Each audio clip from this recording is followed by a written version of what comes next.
we're looking at the relationship between evoked potentials, self-reported symptoms, and performance on a computerized test battery of cognitive performance, so things like memory, reaction time, processing speed, and found that the self-reported symptoms and cognitive performance followed a very typical pattern of recovery.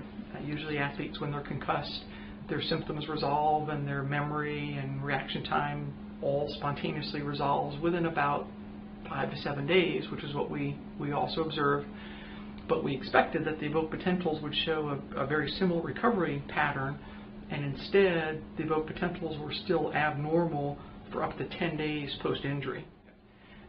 Current project that we're working on is to collect evoked potential data on athletes as part of our baseline concussion measurements. So we just implemented this fall a baseline computer program that measures neurocognitive functions like short-term memory, processing speed, reaction time, impulse control, and that's a program that's being used by every NFL team, every NHL team.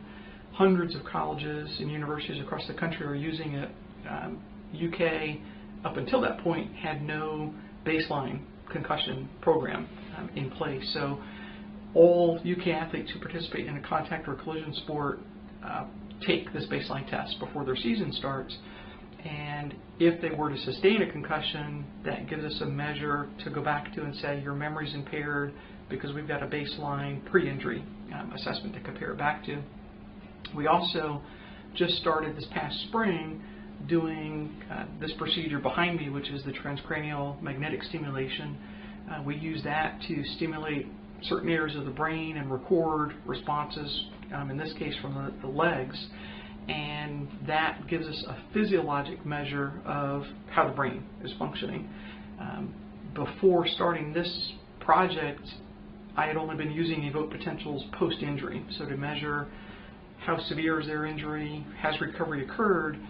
But now that we're able to capture athletes baseline, we've got their own individual brain responses that we can go back and compare to. And UK is the only college or university in the country that's doing any type of a baseline physiologic measure. Like I said, there's hundreds, if not thousands, of colleges doing baseline computerized testing of memory.